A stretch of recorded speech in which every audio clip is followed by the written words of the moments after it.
Student, আচ্ছা বলো তো রাহুল, আজকে কত তারিখ?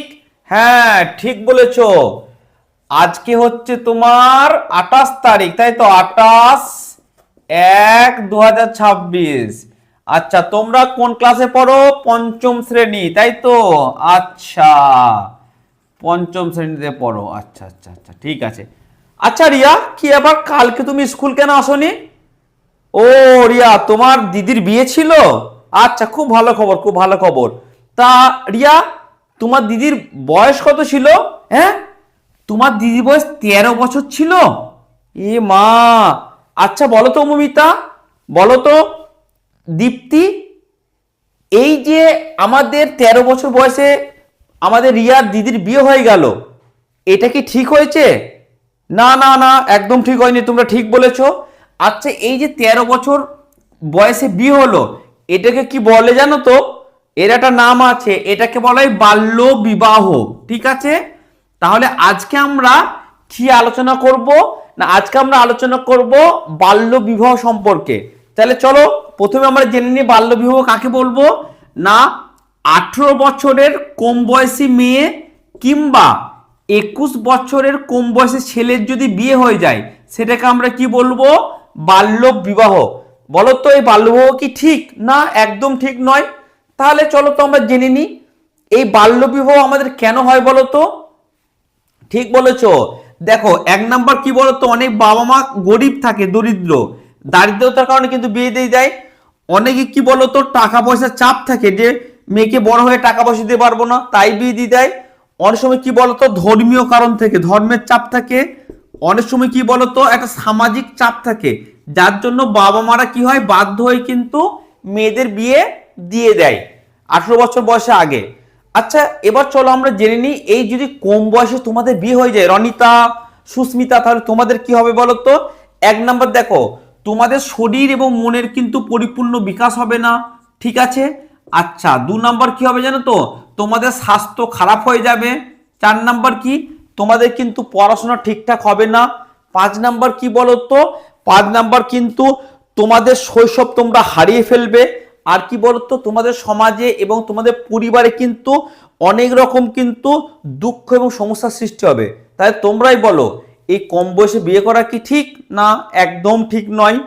এবার চলো আমরা দেখে নেব, আমরা তো পশ্চিমবঙ্গে বাস করি, আমাদের কোন কোন জেলায় এই বিয়ে বেশি হয় বলো তো কম বয়সে? হ্যাঁ ঠিক বলেছো, মুর্শিদাবাদ, মালদা, উত্তর দিনাজপুর, দক্ষিণ দিনাজপুর, ঠিক আছে, এই সমস্ত জায়গায় কিন্তু আমাদের এই কম বয়সে মেয়েদের বিয়ে কিন্তু হয়ে যায়। বীরভূমে কিন্তু হয়। এবার চলো আমরা যদি আমাদের গোটা ভারতবর্ষের ক্ষেত্রে দেখি, তাহলে এরকম বিয়ে কোথায় কোথায় বেশি দেখতে পাবো? ঠিক বলেছো, রাজস্থান, বিহার, ইউপি, ঠিক আছে, ঝাড়খণ্ড, উড়িষ্যা। ইউপি, বিহার, রাজস্থান, ঝাড়খণ্ড, উড়িষ্যা, এই সমস্ত কি হয় জানো তো, রাজ্যে খুব কম বয়সে মেয়েদের বিয়ে হয়ে যায়। তাহলে বলো তো, তোমরাই বলছো ননিতা, এই বিয়েগুলো একদম ঠিক নয়। তাহলে এই বিয়ে প্রতিরোধ করতে গেলে কি করা দরকার? হ্যাঁ ঠিক বলেছো। জানো তো, এই বাল্য বিবাহ প্রতিরোধ করার জন্য আমাদের ভারত সরকার কিছু নিয়ম এবং আইন এবং কিছু প্রকল্প চালু করেছে। যেমন কি বাল্য বিবাহ নিষেধ আইন 2016 সালে প্রয়োগ করেছে। ঠিক আছে, আর কি করেছে জানো তো? এছাড়া বেটি বাঁচাও বেটি পড়াও বলে একটা প্রকল্প চালু করেছে, যার মাধ্যমে আমাদের কন্যা সন্তানরা পড়তে পারবে। আর কি করেছে জানো তো? একটা চাইল্ড লাইন বলে নাম্বার করেছে, সবাই এটা মুখস্থ করে, 1098, এইটা হচ্ছে চাইল্ড লাইনের নাম্বার। যখনই তোমরা কোথাও বাল্যবিবাহ দেখবে, এই নাম্বারে ফোন করে দেবে। বুঝতে পেরেছো? শুধু ভারত সরকার নয়, জানো তো পশ্চিমবঙ্গ সরকারও কিন্তু অনেক প্রকল্প চালু করছে। যেমন কি বলতো, আমরা সবাই জানি কন্যাশ্রী প্রকল্প, ঠিক আছে, যেটার জন্য কি সাইকেল দেওয়া হয়। আচ্ছা, আর কি করেছে না, রূপশ্রী প্রকল্প। এই রূপশ্রী প্রকল্পে তুমি যদি 18 বছরের পরে বিয়ে করো, 18,000 টাকা করে পাবে। বুঝতে পেরেছো? এছাড়া কি করেছে, সবলা প্রকল্প করেছে।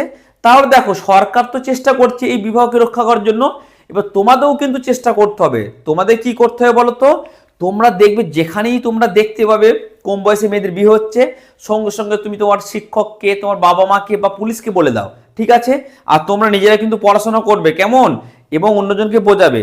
আচ্ছা, তোমাদের বাবা মাদেরকে কি করতে হবে জানো? তোমরা তোমাদের বাবা মাদেরকে গিয়ে বোঝাবে এবং বাবা মাকে বলবে, বাবা মা সমাজে যদি কারোর কম বয়সে বিয়ে হয় তাহলে আমরা প্রতিবাদ করবেন, পুলিশকে জানাবেন, ঠিক আছে, এবং মেয়েদিকে ভালো করে শিক্ষিত হওয়ার জন্য পরামর্শ দেবে। বুঝতে পেরেছো? আচ্ছা তাহলে বলো তো মমিতা, প্রণীতা, প্রিয়াঙ্কা, তোমরা কি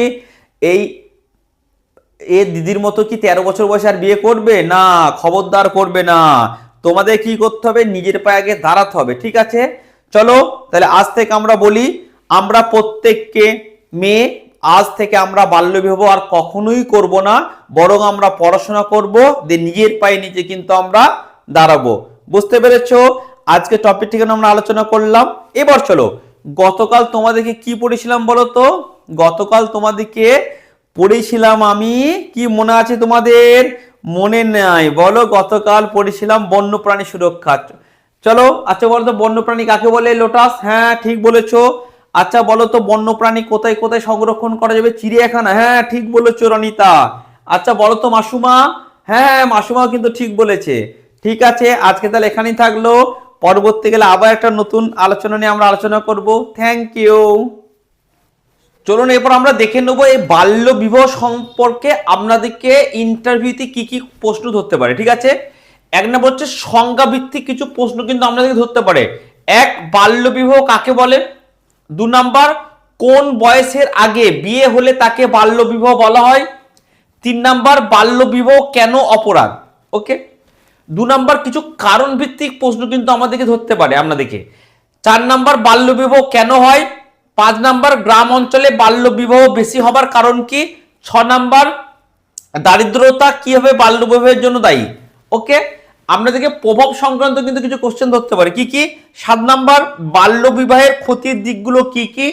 8 নাম্বার, বাল্য বিবাহ সমাজের জন্য কেন ক্ষতিকর? 9 নাম্বার, বাল্য বিবাহ শিশুর ভবিষ্যতের উপর কি প্রভাব ফেলে? ওকে। এবার চলুন আমরা দেখে নেব কিছু আইন এবং সরকারি ভিত্তিক প্রশ্ন কিন্তু আমাদের ধরতে পারে। 10 নাম্বার, ভারতে বাল্য বিবাহের সংক্রান্ত আইন কোনটি? 11 নাম্বার, বাল্য বিবাহের জন্য কি শাস্তির ব্যবস্থা আছে? 12 নাম্বার, বাল্য বিবাহ রোধে সরকারের ভূমিকা কি? 13 নাম্বার, কন্যাশ্রী প্রকল্প বাল্য বিবাহ রোধে কিভাবে সাহায্য করে? ওকে। চলুন আমরা কিছু প্রতিরোধমূলক প্রশ্ন কিন্তু দেখে নিই, যেগুলো আপনাদেরকে ধরতে পারে। 14 নাম্বার, শিক্ষক হিসেবে বাল্য বিবাহ রোধে আপনি কি ভূমিকা নেবেন? 15 নম্বর, স্কুল কিভাবে বাল্য বিবাহ রোধ করতে পারে? আচ্ছা, কিছু সচেতনতামূলক এবং মূল্যবোধ ভিত্তিক কিন্তু প্রশ্ন ধরতে পারে। 16 নাম্বার, বাল্য বিবাহ আর নয়, এই বার্তা শিশুদের কাছে আপনি কিভাবে পৌঁছাবেন? 17 নাম্বার, অভিভাবক এবং ছাত্রছাত্রীদের আপনি কিভাবে বোঝাবেন বাল্য বিবাহ সম্পর্কে? এবার চলুন আমরা কিছু পরিস্থিতি ভিত্তিক প্রশ্ন দেখে নিই। দেখা গেল আপনার স্কুলে কোনো একটা ছাত্রী বাল্য বিবাহের শিকার হয়েছেন, তো তখন আপনি শিক্ষক শিক্ষিকা হিসেবে কি করবেন? কিংবা 19 নাম্বার কোশ্চেন, আপনি জানতে পারলেন আপনার কোন একটা এলাকায় বাল্যবিবাহ হচ্ছে, তখন আপনি অ্যাজ এ শিক্ষক বা শিক্ষিকা হিসেবে কি ভূমিকা পালন করবেন? এই ধরনের কিন্তু কোশ্চেন আপনাদেরকে এই টপিক থেকে ধরতে পারে। আশা করছি আপনারা আজকে টপিকটা বুঝতে পেরেছেন এবং কি ধরনের কোশ্চেন ধরবেন সেটাও কিন্তু বুঝতে পেরেছেন। যদি ভিডিও ভালো লাগে অবশ্যই লাইক করবেন, কমেন্ট করবেন এবং শেয়ার করবেন। Thank you.